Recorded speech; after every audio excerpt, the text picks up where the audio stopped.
Welcome everyone to Fantasy Focus Live.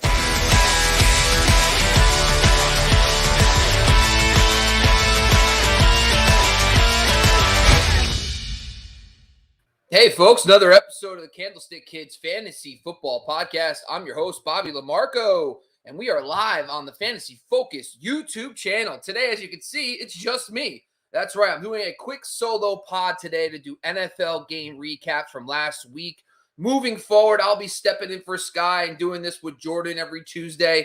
So make sure you're jumping on that podcast. Also, make sure you keep in mind that we'll be doing a podcast later this week on full player trends from these Week 12 games. Today's show, we're going to talk a little bit about the high-level stats and data from Week 12, things that caught our eye, game recaps, and talk a little bit about this. But I also want to talk quickly first about the NFL playoff picture. I think it's pretty exciting stuff this year.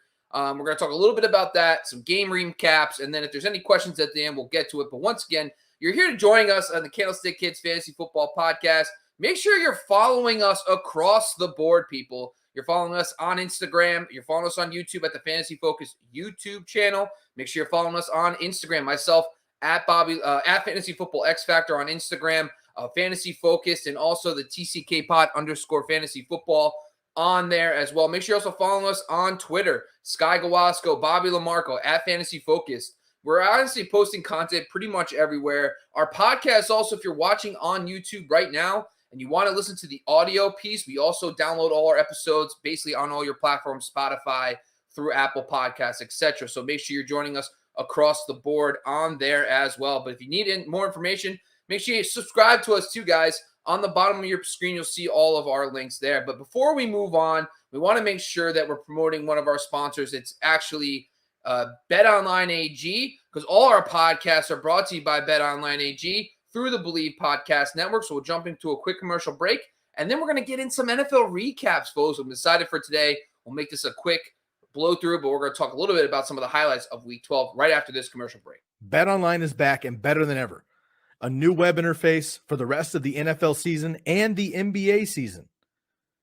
More props, odds, and lines than ever before. BetOnline remains the #1 spot for all football and basketball action this season. Make sure to head over to the new updated desktop or mobile website and sign up today and receive your 50% welcome bonus on your first deposit. Just use the promo code BELIEVE50. That's BLEAV50. Believe50 to receive your bonus. From football to basketball to NHL to boxing to UFC, right to your favorite Vegas casino games. Don't wait to take advantage of all the amazing offers available for the rest of the 2021 seasons. BetOnline is the fastest and easiest way to bet all your favorite sports. BetOnline, where the game starts. Folks, let's talk a little bit about the NFL game recaps from Week 12. Listen, typically we do this earlier in the week. I'll be taking over these episodes with Jordan moving forward, and on Tuesdays we'll most likely be dropping those. But today, let's just get into it. Obviously, if you haven't listened to my podcast last week, I recapped all the Thanksgiving days on my player trends episode. You can listen to that if you want to go back. Also, a lot of nuggets that are very relevant for this week as well if you want to listen to player trends. But there also will be more information. And of course, this segment is brought to you by one of our sponsors, Cara Factor. We'll introduce them in just a little bit. Let's get into some of these games first, folks. Week 12, obviously diving into this is actually a pretty good practice. Typically, I'm more of a player trends. I look at the, routes run and stuff and want to see where we can find trends. But sometimes it's just good to look at the box score and understand, a couple tidbits just doing this practice, walking through each game, seeing what the results were.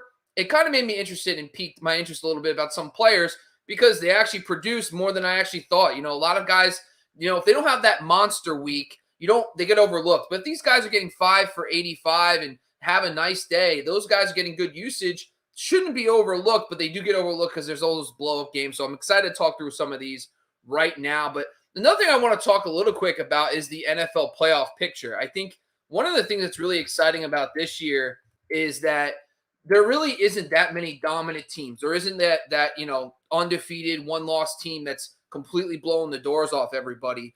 And it's pretty close, right? So, when you look at the top in the AFC, you got the Ravens at 8-3, and then you scoot all the way down, and then 17, 6-5, and that's the Chargers. But this is really important for fantasy football too, because there's a lot of teams that are just because the 7th seed now opens the door for a more of a fringe playoff team. Like, for example, the Broncos, the Raiders, the Colts, the Browns, the Steelers, all are within one game of the playoffs. And that is huge because in fantasy football, we want teams to have something to play for because they put out their best players. They're not going to be sitting guys. They're not going to be resting guys if they don't have anything solidified. So that is really good for us for this year. And I noticed that right away when I was breaking this down because I'll talk about the records and who won the games in a little bit, but it kind of just opened my eyes to a little bit about how exciting the playoff picture is. So now when you jump to the NFC, for example, the Packers and the Cardinals, obviously, especially the Cardinals have separated themselves a little bit at 9-2. But, really outside of that, when you jump down to this, Washington football team currently has the 7th seed at 5-6. Then you got the Vikings, the Falcons, the Saints, the Eagles, the Panthers, the Giants, even the Bears are within one game of the 7th seed, which is crazy. The Bears and the Giants don't seem like they have a lot going for them. But at the same time, they're one game back of the Washington football team. And the Giants play Washington football team in a couple weeks. So it's interesting to say the least that, this is wide open. And this is because there's a lot of fantasy relevant guys. Like the Bears have David Montgomery, Darnell Mooney, for example. Those guys are going to be factors. Cole Kmet is someone that's really emerging. We'll talk about him in a couple of minutes too. Giants have, Shepard and Galladay and all these guys, Barkley, and those guys can be real factors down the stretch, especially because, a lot of teams, if they're out of it, they might rest some of these guys, especially a Barkley type. But it sounds like the Giants are going to go for it, change it offensive coordinator. We'll see how that goes. But let's dive into this overall. So let's go first off, Texans Jets. As a reminder, we're only doing the Sunday game and Monday game. The Thursday night football game was actually already done on my Saturday show last week. So if you want to listen to the Thanksgiving game takeaways, go check that out last week, the player trends episode from week 12. Texans, Jets. Texans 21, Jets 14. This, I think I actually, hold on, Jets scores. Hold on a second. I think I actually made this backwards. Yeah, the Jets are 21. I knew something was off. Jets 21, Texans 14. Okay. So I don't know why I got that backwards. But anyway, good start to the show.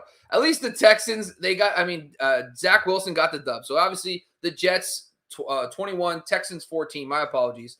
Texans moved to 2-9. This Jets moved to 3-8. Let's talk about the Texans first. And, there's not going to be a lot of games for the Texans. They've been oddly competitive. They beat the Titans. They lose to the Jets. That's how great the football season has been, right? They go out and beat the Titans, who are in the playoff picture right now, and then they lose to the Jets, who are one of the worst teams in football. That seems to be like the common factor of this football season. But Tyrod Taylor, 158 yards, 2 touchdowns, 1 interception. Against a Jets team, that's not too exciting. You would like to see more from him in a game where he could have thrown a lot more, but only 158 yards, tough for him. Rex Burkhead, David Johnson. Rex Burkhead, 15 touches in this game. David Johnson with 12. Rex Burkhead and them 54-55. So both had about 50-plus yards. This offense is listen, Laramie Tunsil is the key, the left tackle. If he comes back over the next few weeks, maybe they'll have a better chance of running the football. But right now, it's a 2-man backfield, which is great. But, 50 yards, you're banking on a touchdown from a team that doesn't score a lot. So tough break for both these guys. But the one guy that's been clear, the alpha, is Brandon Cooks. In this game, 3 for 45 and 1, did find the end zone. The yardage wasn't there necessarily, of course, but he's been getting it done for fantasy. Tyrod Taylor has been targeting him relentlessly over the last few weeks. So Brandon Cooks seems to be the guy that you really like. And this week they're playing the Colts, and you would expect the Colts to really handle business this week against the Texans, which is going to force them to throw. I think Cooks has a really prime matchup. Fantastic wide receiver too for the Texans this week. The Jets, obviously getting the win is great. Zach Wilson does not look great still. 145 yards, 0 touchdowns, 1 interception. It's not great for the receiving core overall, especially because they were down some starters. Corey Davis, for example, the most notable, and no one really emerged. Elijah Moore, 4 for 46, not too bad from the fact that they only threw 145 yards, but still, Zach Wilson, for how much he struggled with, with Joe Flacco and Mike White playing well in this offense, he's a rookie. We'll give him time, of course, but maybe when Corey Davis comes back, I don't know how much there's going to be enough pie to go around for Elijah Moore and Corey Davis to really eat. The running back situation is interesting. the Jets did have good game flow. They did win this game. That's not going to happen a lot. Moving forward this week, they're playing the Eagles, another run-centric team, dealing with some injuries to Jalen Hurts' ankle, for example, but it sounds like he's going to be healthy. It's going to be a run game for both those teams. And the Jets tried to establish the run. They gave 18 touches to Tevin Coleman, 6 to Ty Johnson, and then 9 for Austin Walter, folks. Of course, Tevin Coleman didn't look too bad. 67 rushing yards in the game, but Walter, of course, gets the rushing touchdown. Just kills you. But the good news is it looks like Tevin Coleman is going to get the early down work. Ty Johnson will be more of a factor in games where they're trailing. I expect the Eagles to, probably bounce back this week against the Jets. So maybe it's a Ty Johnson week. Either way, both running games should have a nice matchup in that one. Jumping down to the Bucs and Colts. Buccaneers 38, Colts 31. Bucs moved to 8-3. Colts dropped to 6-6. Colts are still right in it, though. I mean, the playoff picture is insane. And the thing is, with the Titans reeling and how bad they've looked over the last few weeks, I mean, the Colts are 2 games back, but, they could easily take that over until A.J. Brown and Julio come back. So, Buccaneers, Tom Brady, 226, 1-1. Not a huge game at all. I thought he was going to have a very good game against the Colts secondary, but it was a Leonard Fournette week. 24 touches, 100 yards, rushing, and 4 touchdowns. I mean, last week, you talked about the player trends. Ronald Jones started getting more work. We were concerned a little bit about his ground game usage, but we talked about how he still was dominating passing game work. So we're like, all right, he's going to be fine. But we wanted to watch the running game and see the impact. Well, we're not worried anymore after this game against the Colts. Ronald Jones still had 7 touches, found the end zone himself. Ronald Jones is a premier handcuff. You should have him on your roster if you're the Leonard Fournette owner. Rob Gronkowski, biggest takeaway in the receiving game, 7 for 123. There's a lot of narrative street that he's about to pass Tony Gonzalez for most 100-yard games by a tight end in his career. What that tells me is that he's going to get peppered, and Tom Brady wants him to get that record, and I know he's going to want to get it this year. So Rob Gronkowski might be a top 2 tight end rest of season as long as he can stay healthy, because he's just dominating out there, and they can't key on him because Evans, Godwin, and of course AB's out for a couple weeks, but it is what it is. So Gronk, really the biggest takeaway in the passing. Colts, Carson Wentz, 306 yards, 3 touchdowns, 2 interceptions. Jonathan Taylor, 20 touches again, 83 yards rushing, 1 touchdown on the day. Jack Doyle in the passing game. We brought this up in the Player Trends show. Crazy enough, we talked about how in the games that are close or they lead, Jack Doyle becomes the primary tight end. This was a competitive football game. Doyle 681-1. This week, of course, very good matchup against the Texans. But before you start running out and playing Jack Doyle, you got to keep in mind he was still a part-time player. We'll break that down more in the Player Trends show next week. Of course, the Colts play the Texans. Bucs play the Falcons. So, Mike Evans and company, the guys didn't really do much. The receivers should bounce back this week. Steelers, Bengals. Listen, this was a blowout. Bengals 42, Steelers 10. I picked the wrong running back in this game. I was like, Joe Mixon was my fade. He ends up blowing up. And Naji Harris, who, I also was considering, doesn't do anything in this game. Unfortunately, because of the game flow was a disaster. The Steelers are missing some guys up front. But this was terrible. I mean, the Bengals moved to 7-4. They're kind of moving into the driver's seat of a playoff spot. The Steelers slipped to 5-1. Somehow they're still like a game back of the 7th seed, which is crazy, but it's not exciting. Bengals, the key here. Joe Burrow, once again, not doing much through the air. 190, 1 touchdown, 1 interception. All Joe Mixon, 32 touches, 165 yards, and 2 touchdowns. Listen, Mixon has been very injury prone. Chris Evans and Samaje Perine, it's not one of those ideal backup handcuff situations, but Perine makes the most sense, in my opinion, to handcuff Joe Mixon. Mixon has never been able to stay healthy. If they're going to give him 32 touches, I hope he can survive it. He did have a similar stretch to this a couple years ago in the second half where he actually led the NFL in carries over the second half of the season. So it's been done before. It could happen again. He's on a good offense. So you keep riding with Joe Mixon. Enjoy that big-time usage. The other thing is the receiving core. Listen, because of the low pass volume of the Bengals, it's not a lot of guys can emerge. It's either one or none. And it's become T. Higgins. It was this week, 6 for 114-1, but Chase had a bad day. Tyler Boyd was a ghost. And the thing is, it's the fact that they can dominate on the ground helps. And this week they play the Chargers. And the Chargers, listen, they are getting healthier. The Chargers have improved a little bit against the run, but this is still a run funnel defense. And you're going to try to establish it with Joe Mixon. So the good news is you would hope that Justin Herbert on the other side is going to be able to put up points. But still, a little discouraging that the Bengals are not throwing as much as we thought they would.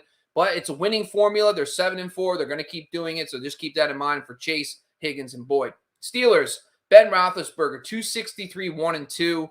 1 touchdown, 2 interceptions. I mean, it's 263 yards is fine. I mean, it's fine. It's NFL caliber passing yards. Who cares? When you're getting blown out, they kept him in well into the fourth quarter. They're trying to figure out their rhythm, but it was just a bad day for them. Naji Harris, 11 touches in this game, 23 yards. He's over the last 5 weeks, he's slipped into the RB2 range, about RB 16. So kind of where I thought he would be throughout the year. I was wrong, definitely early on, but the passing game usage has normalized for Naji Harris, and he's still a volume play. He's still a great low-end RB1, but I think you're not going to get top 3 numbers like you were early on in the season. Deontay Johnson, folks, I mean, geez, he's like the poor man's AB in his prime. He doesn't have the big games because Big Ben's just not the same guy, but 9 for 95. It's just great. Chase Claypool, 83 yards receiving. Pat Freiermuth finds the tight end. The touchdown again, finds the tight end. Finds another touchdown, folks. So that's another thing with this is Pat Freiermuth, enjoy. He's the guy we thought Kyle Pitts was going to be for the fantasy football season for rookie tight ends. But I love Freiermuth. A decent matchup this week against the Ravens. The Ravens are vulnerable in the passing game. They are very good against the run. They are a very pass funnel defense. They've been vulnerable to tight ends this season. I'm actually going to decide between him and Foster Moreau this week, so God help me in that decision. But Ravens at Steelers, Chargers at Bengals next week for these two teams. Jumping down to the Titans and Patriots. Patriots smoke them again. Listen, Patriots 36-13. Patriots moved to 8-4, 6 straight wins for the Patriots, which is absolutely insane. Titans 8-4, slipped 8-4, a little bit on a losing streak. But they're still right in it. I mean, they were so good early on in the season. They're still 8-4, which just blows my mind. I thought they were like a 6-6 football team because of all the injuries, but they're still 8-4. Hopefully, the bye is good to them and they come back and they can get a couple guys, maybe like a Julio Jones potentially, but really banged up, unfortunately. Mac Jones, 310 yards. That's a season high for him. 2 touchdowns, 0 interceptions. That's just fantastic. Knowing he has those games in him when he needs it. Is a good news. So in pass funnel defenses, you could probably play Mac Jones with confidence. Unfortunately, he does have the Bills this week, but they will be down Tre'Davious White. Maybe Big Bill can figure out a way to beat that defense. Ramondre Stevenson, 9 touches to 12 for Damian Harris. 46 yards on those 9 touches for Stevenson, 52 yards and a touchdown for Harris. Harris has been listen, the writing's on the wall. This is a 1A, 1B backfield, and then the passing game work goes to Bolden. You've been warned. You're playing with fire every single time because Damian Harris is probably going to get you that 12 to 15 touches. Stevenson's going to get you between 9 and 12. That's just how it's going to work for the rest of the season. It doesn't make sense to change it. It keeps both guys healthy. I don't see the change at all for them, and they're both good. Stevenson is electric, and man, if that guy got 20 touches a game, forget about it, but it's not going to happen. Harris has been a rock solid too. So I think that you're banking on touchdowns, but listen, this offense is rolling. They do play Buffalo. Buffalo is a run funnel defense. So they're going to have to lean on the running backs again. I think Harris, you're going to get him in your lineups as a low-end RB2, even in a tougher matchup. Jacoby Myers, the steady Eddie, 5 for 98 in this game. Kendrick Bourne, 2 touchdowns. You can say what you want, but there's so many guys involved. Jonnu Smith, Nelson Aguilar gets a handful. Hunter Henry gets a handful. Bolden, the other 2 running backs, they spread thin. But it's nice to see Jacoby Myers in this game go 5 for 98. That's just one of his best games of the season. And then Bourne, man, the problem is it's very touchdown dependent for these guys a lot of weeks. Hunter Henry catches touchdowns sometimes, Kendrick Bourne, but Bourne has been a very good player. He leads the team behind Hunter Henry in touchdowns. He is up there in yardage as well, so he's been very consistent too. So his schedule is brutal because it goes Bills, then it's a bye, and then it's Bills. So I'm not running out to pick up Kendrick Bourne, unfortunately. The Titans side, absolute disaster. Ryan Tannehill, 93 yards passing, 1 touchdown, 1 interception. The running backs, it was nice, right? But Hilliard had that long, 68-yard touchdown run. But still, the rest of the game, 131 rushing yards for Hilliard.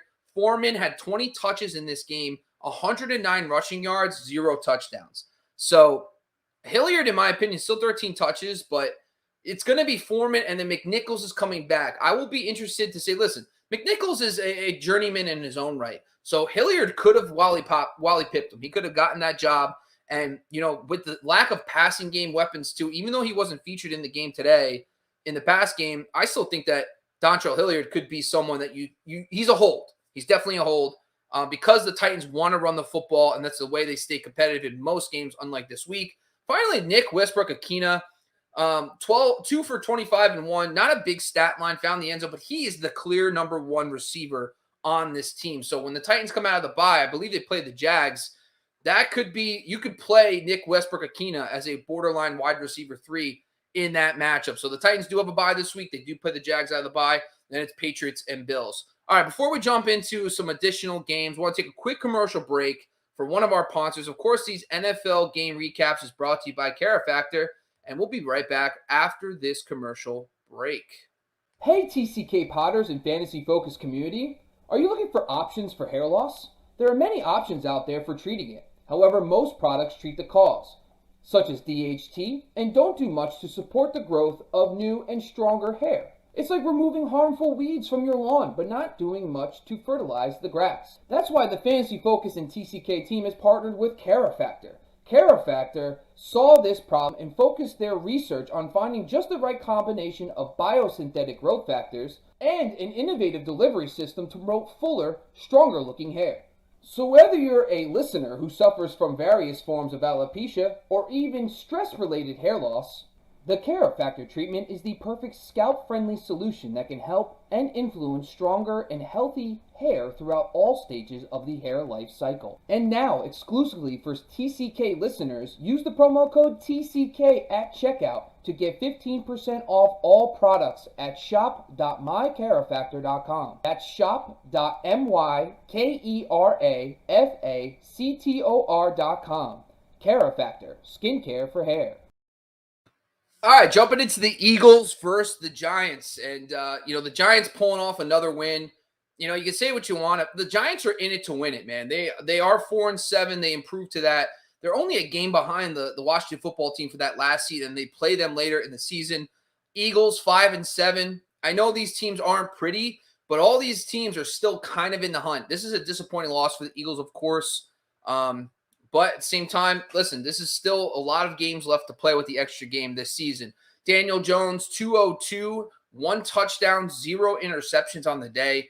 That's an efficient line. Lack of turnovers is always good for Daniel Jones. And he also might be getting back Sterling Shepard this week, which is his guy. I mean, Sterling Shepard is his guy. They're playing Miami too, and Sterling Shepard, man, I know Sterling Shepard can't stay healthy, but sometimes fantasy football is just about playing 2 + 2 = 4. Shepard, when he's healthy and in the game, gets 9 targets in the game. And then, the Dolphins are a slot funnel matchup. So talk about I think I might just be playing him in DFS maybe. Not going to trust him necessarily because of the hamstring. But also Daniel Jones rushed for 30 yards. I just went on a rant for no reason about Sterling Shepard. But as a Giants fan, I have the right to. I'm on my team. Saquon Barkley, 17 touches, 40 rushing yards, no touchdowns. The Eagles' run defense has not been good all year, so this is a very disappointing line for Saquon. I just don't know what to say. The Giants' offensive line's not good, not getting the job done, and it's proving in the stats. Kenny Golladay, 7 targets, led the team with 3 for 50. I think Shepard's still the guy. I think when Shepard comes back, I think he's going to be the guy, and he should be back this week. But Golladay, at least he started getting the looks over Darius Slayton. So I think that's good news. If you're a Golladay owner, I'm not playing Kenny Golladay until he proves it. He's never proven it as a Giant yet. He's a stash for now, I guess. But, I'm not playing Kenny Golladay, especially if I'm in the crunch time. Jumping down to the Eagles, Jalen Hurts. I know if you're a Jalen Hurts fantasy owner, very, very tough day. I mean, it was not good for fantasy. 129 yards, 0 touchdowns, 3 interceptions.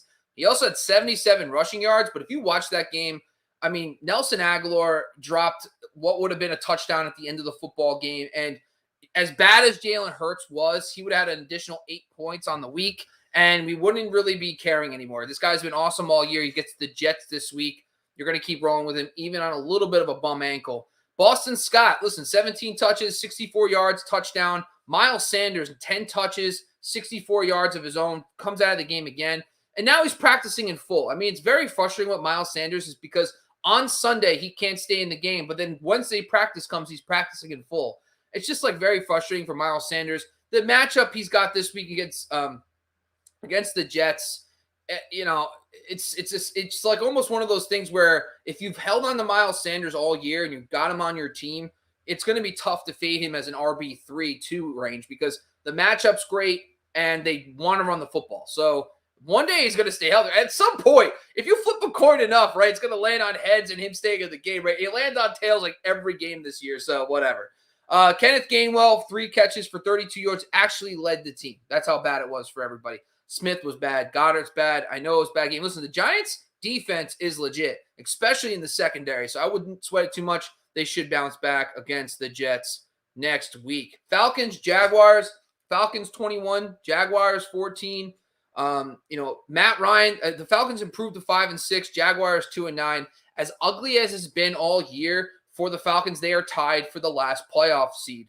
I mean, listen, Calvin Ridley, if he comes back in the next week or two or something like that, listen, this could be a whole different game for them. But as of today, Matt Ryan's unusable for fantasy. Jaguars are the definition of a pass funnel defense. He only throws for 190 yards, 1 touchdown, 1 interception.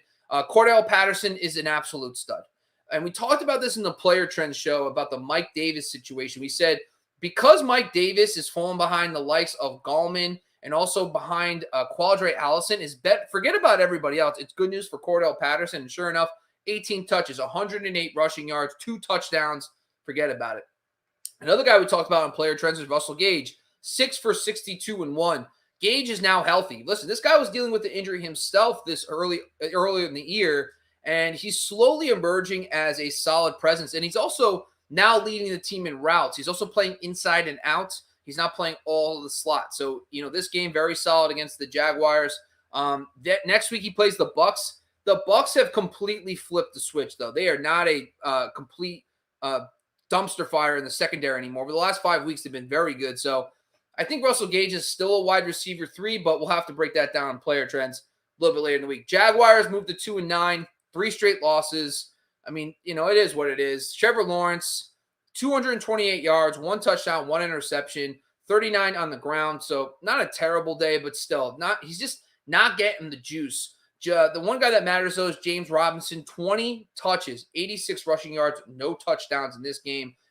And then the receiving core. Hashtag never LaVisca. I thought LaVisca was going to finally take over. Laquan Treadwell, 8 targets, 4 for 53. Like, at this point, how many other receivers need to get hurt before LaVisca or Marvin Jones blows up? It was DJ Chark. Then it was Agnew. And now it's LaVisca, Laquan Treadwell. Like, it's just insane. Never LaVisca, never Marvin. Like, just forget about it. It's just ridiculous that Laquan Treadwell led the team in receiving, which is just blowing my mind. Dan Arnold, of course, big injury. James O'Shaughnessy, folks. If you've been fighting the tight end landscape the whole year, don't you worry anymore. Pick up James O'Shaughnessy. The guy is going to run a ton of routes. He's going to see a lot of looks in the middle of the field. I love him rest of the season, especially in PPR. The Jags will play the Rams this week. The Rams are susceptible to tight ends, folks. Panthers, Dolphins. Dolphins dominate 33-10. Dolphins move to 5-7. Panthers fall to 5-7 after that hot start to the year. Absolute train wreck. Dolphins, 4 straight wins. They are right back in the hunt. They're actually only 1 game back. They're 2 games back now of the Chargers, who are 6-5 for that last seed. But they're in it. Tua, 230 yards, 1 touchdown, 0 interceptions. Not a big fantasy day, but wasn't asked to do much in this one. Gaskin, 19 touches, but only 49 rushing yards, but 2 rushing touchdowns. Phillip Lindsay, folks, I know a lot of his production came in the fourth quarter, but 12 carries in his first game. I just feel Gaskin, he's not showing enough. I think you watch Phillip Lindsay. This is a trend. Obviously, after 1 week, picking him up is not necessary. You're not going to drop an established guy, but if you have a floating roster spot that you have for a wide receiver 5-6 you don't care about, need a little juice at running back, Phillip Lindsay, not a bad spark, especially with the Dolphins playing better. Jalen Waddle, forget about it. 9, 137, and 1. This guy has been awesome. We did bring him up. I did talk about him in my football.rasball.com article. Great pickup. He's been awesome this season. Huge game. Panthers, Cam Newton was a train wreck. 92 yards, completed only 23% of his passes, 0 touchdowns, 2 interceptions, but he did have a rushing touchdown. He actually got benched for Phil Walker. What a complete dumpster fire in that game for him, but it is what it is. CMC done for the season. I know a lot of people are running out to grab Trouba Hubbard. His schedule is atrocious, like terrible rest of season. Amir Abdullah is going to get passing game work in that offense. I listen, if you have Trouba Hubbard, he should probably get you maybe fringe RB2 numbers, but it's just not vibing for them right now. And I think early on in the season, when he played, he had a very soft schedule. This is not going to be the case. When they return from the bye, no bueno for him. DJ Moore, listen, for how bad that game was, he still had 4 receptions for 103 yards. So touche to the world. Good for him that he still produced. Giants at Dolphins this week, and then Panthers are on a bye. So Dolphins could win another one against the Giants this week, but maybe the Giants stay hot. Chargers at Broncos. Broncos 28, Chargers 13. Broncos moved to 6-5. Chargers dropped to 6-5. I mean, this is in it. People are in it, man. The Denver Broncos, for what it's worth, how ugly it's been, they have figured out a way to get it done. Teddy B, 129 yards passing, 1 touchdown. That's all they needed. They gave Javonte Williams 17 touches, Melvin Gordon 18 touches. And listen, I love Javonte Williams. I honestly do. I just traded for him in a keeper league. I actually gave a better player, and this is a PSA announcement. I guess I'll bring it up now. If you're in a dynasty league, a keeper league, any league, and you are out of the playoffs, I suggest you start hunting for good keepers. Like Javonte Williams is a key keeper. If you could reach out to a team, like I traded away Daryl Henderson to a team who wanted to win this year for Javonte Williams. Henderson is the better play, but I got it. And my point is, like, that team made the decision that they wanted to win now. So they pick up Daryl Henderson, a better running back, a top 15 running back on the season for Javonte Williams, and we get a guy that we can build our foundation for the next few years. So start getting savvy. If you're out of the playoffs, I know if you're watching this and you're out of the playoffs and you love fantasy football, we appreciate you. But also take this as advantage. Those teams that want to win now, you don't really care. Like if you can't keep all the players on your team, like if you have limitations, use that to your advantage. Trade away maybe a better player that you probably couldn't keep to get a solid keeper for next year, like Javonte, CMC, Dalvin Cook, Derrick Henry. If there's teams that are in the playoff and they're in it now, you might be able to trade a solid low-end RB1 and a receiver to get Derrick Henry for next season, and that team gets a boost because they can't have Derrick Henry on their team. So those are things you should be looking out for. But anyway, I will say this. Javonte Williams has improved from the sense of his share, but 17 touches to 18 for Gordon.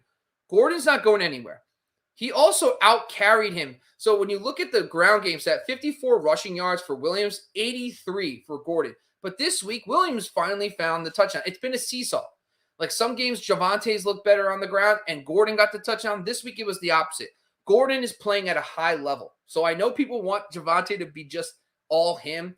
And trust me, it will be coming in 2022, hopefully.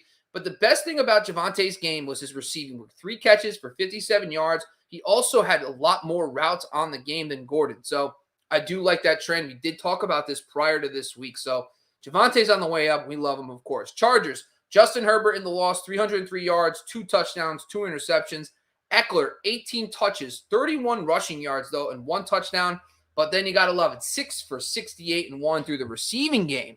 So, I mean, Eckler's a slam dunk, especially in PPR. Even when he rushes for 31 rushing yards, he gets you 6 for 68 through the air. Got to love it. Keenan Allen led the team, 7 for 85. Mike Williams, unfortunately, just a dud again. But Keenan Allen, he's due for touchdowns, guy. I mean, JJ Zacharisa brought this up on his podcast that, you know, based on Keenan Allen's projection, he should have almost 3 more touchdowns on the year on all the yardage he has. So he's due, man. Keenan Allen's going to be a monster down the stretch as well. Chargers at Bengals this week. Broncos at Chiefs. So those should be interesting games as well. Rams, Packers. You know what? Let's take a quick commercial break. Actually, you know what?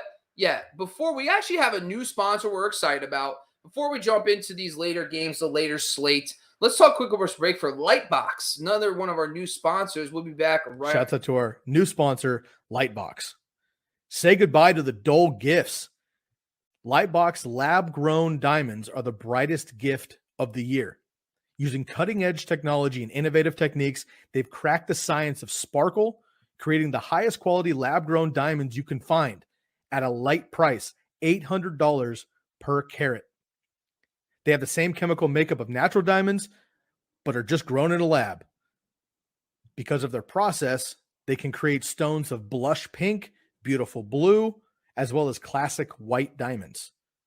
Lightbox lab-grown diamonds are the gift they'll never want to take off, and priced so they won't have to. They really make any outfit sparkle. Visit lightboxjewelry.com and add sparkle to your holiday shopping. That's lightboxjewelry.com. Lightbox diamonds. Never a dull moment. All right, Rams, Packers. Packers 36, Rams 28. Packers move to 9-3. Rams fall to 7-4. 3 straight losses for those Rams, but better days are definitely ahead. Packers, let's start with them first. Aaron Rodgers, 370 yards, 2 touchdowns, 1 rushing touchdown. What COVID toe world? Rodgers completely lighting up the Rams. A.J. Dillon, 25 touches, 69 rushing yards, 1 touchdown, 5 receptions in that game, which is key. Aaron Jones, 10 touches, only 23 yards. Listen, it was before the bye. The Packers were up. The score doesn't reflect how dominant the Packers were. It made no sense for Aaron Jones to get touches, but A.J. Dillon is going to be a major factor. Unfortunately, like myself, I have Aaron Jones everywhere. I drafted him in the first round. It was a bad first-round pick. The playoff run, Aaron Jones will probably be a rock-solid RB2, and there's nothing wrong with that. He's going to be usable. And outside of Javonte Adams, they don't really have many consistent pass catchers, so these running backs are getting more work in the passing game. So, hey, I know it was a complete dud, but at least 10 touches coming off that knee injury. At least out of the bye, he should be healthy, ready to go out.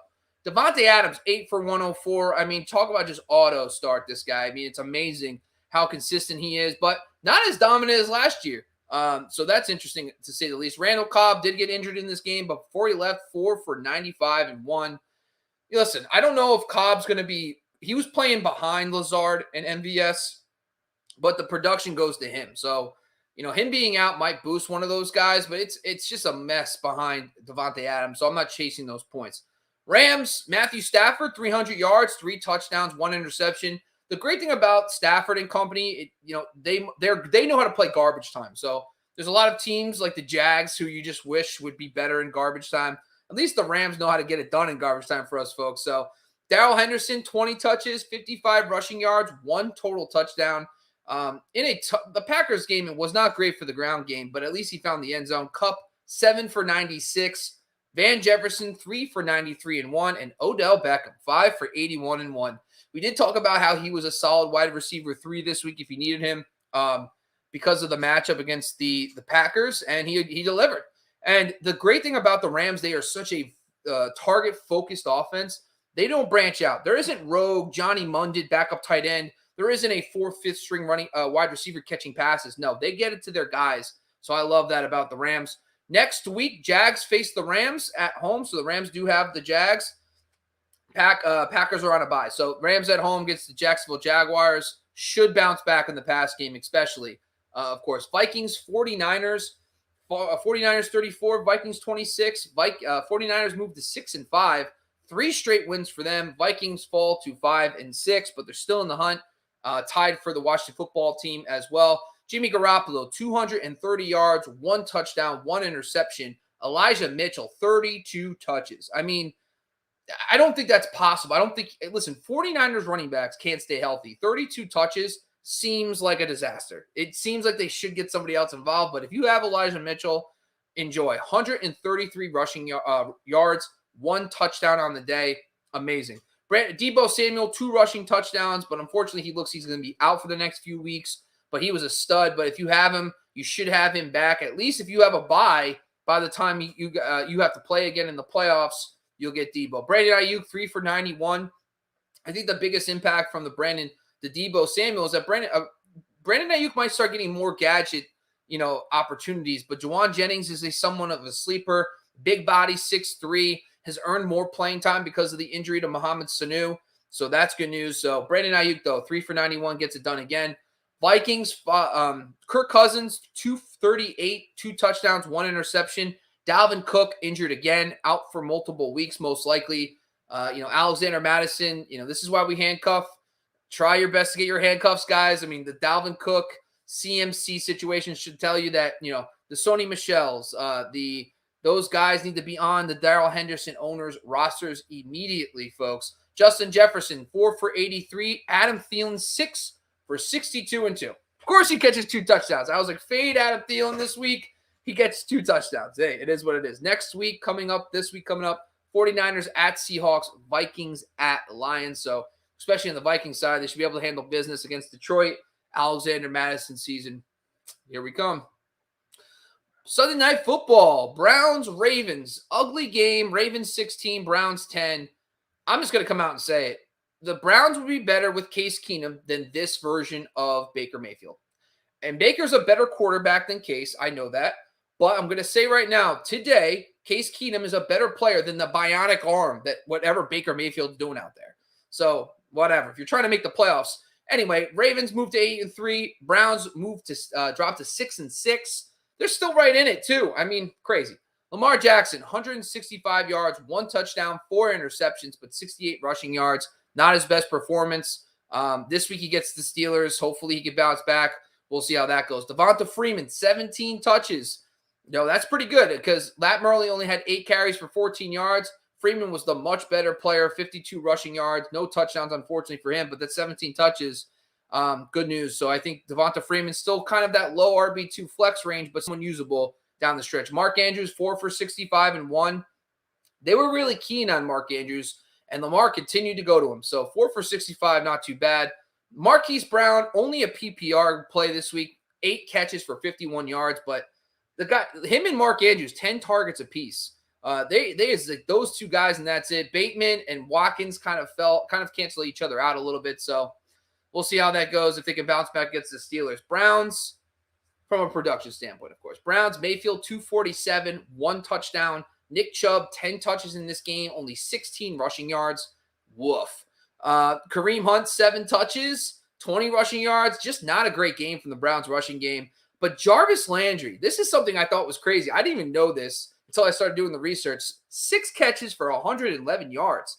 I've been talking about Jarvis Landry over the last few weeks. He is an alpha. Maybe the bye week for the Browns is good news for Baker, get them healthy a little bit.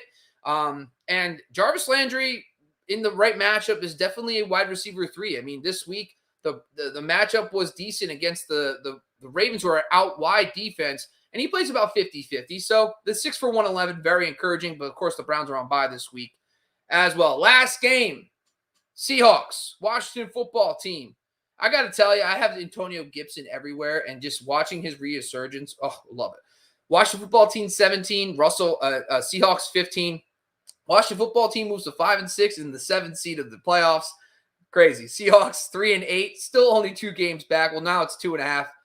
Because of their loss to the Washington football team. But 3 straight wins for the Washington football team, 3 straight losses for the Seattle Seahawks. So that's always interesting. Tyler Heineke, 223, 1 touchdown, 1 interception. Antonio Gibson, 36 touches. And then J.D. McKissick, next stinger. We're not really sure. He is practicing on a limited basis, but man, 36 touches for Gibson. And they got the Raiders this week, so it could be a fun game for him. 111 rushing yards, 7 receptions for 35 yards as well. He has not had the big game yet. The 2 games that he had 2 rushing touchdowns were against the Saints and the Bucs. 2 terrible run defenses. We have not seen the blow-up Antonio Gibson game, and it's in his range of outcomes. It's coming. When he has the big rushing game with the touchdown, I can't wait, baby. Let's go. Super excited. J.D. McKissick, 12 touches, 2 touchdowns. We'll see what the injuries bat, but Jarrett Patterson makes the most sense to scoop up if you're a Gibson owner anyway, because he looks like he'll get more of the early down work if something were to happen to Gibson.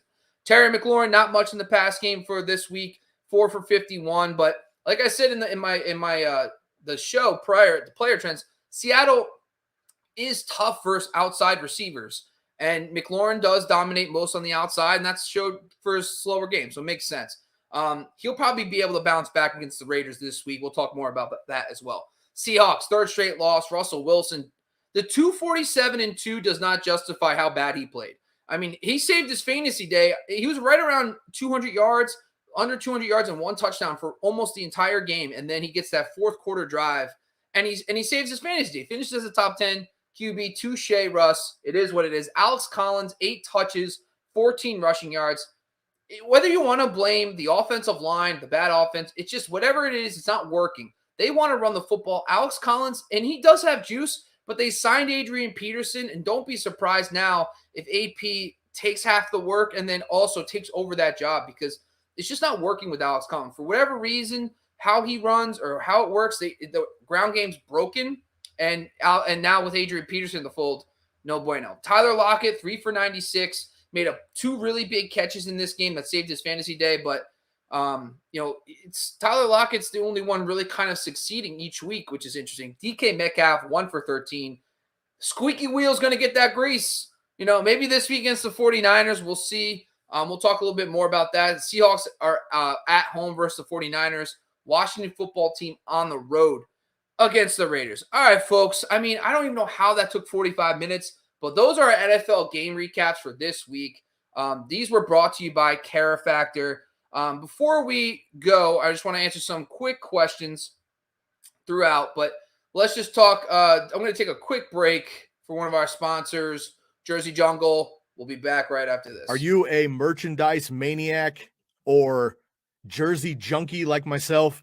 You need to check out the Jersey Jungle. They handle their business on Instagram at the Jersey Jungle. You can use a promo code TCK for 10% off of 1 or 2 jerseys, 15% off of 3 or more jerseys. Now, if you've been watching the show for this season or a couple seasons, you know that my backdrop, if you're streaming live with us on video, my backdrop is always a couple of jerseys.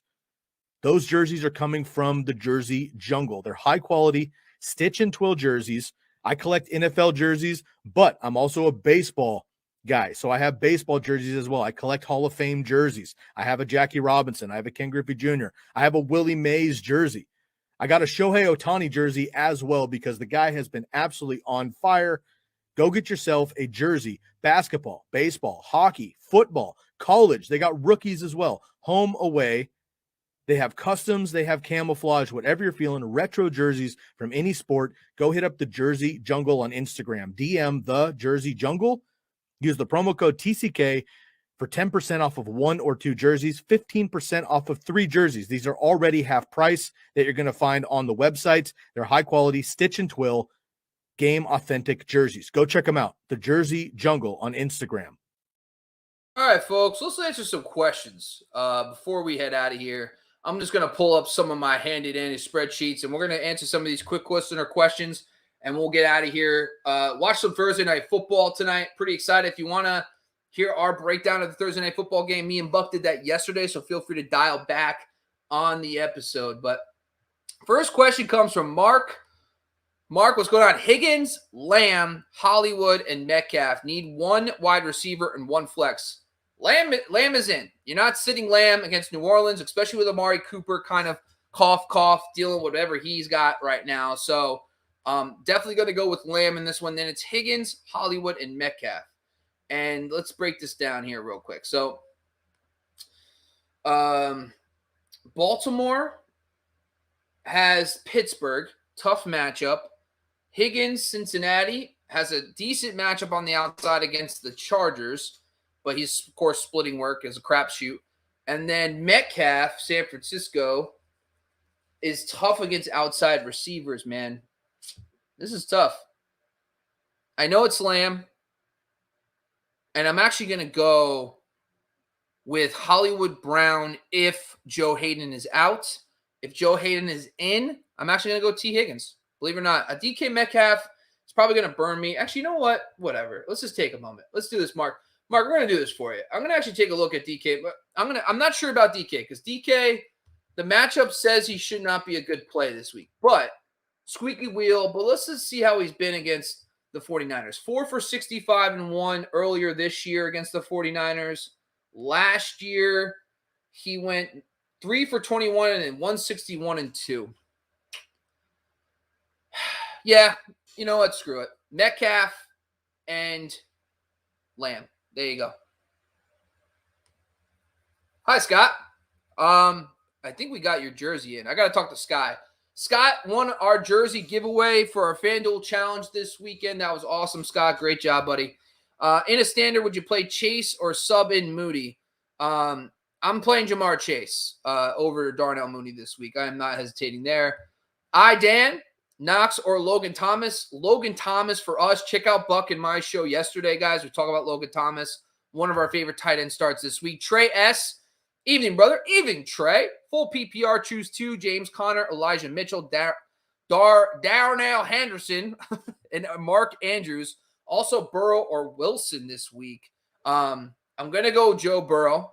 That one's relatively easy. I want to see Russ be a little more consistent.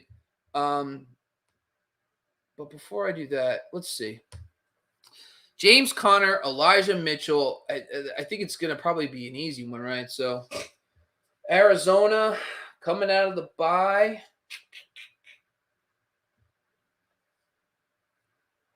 Against Chicago.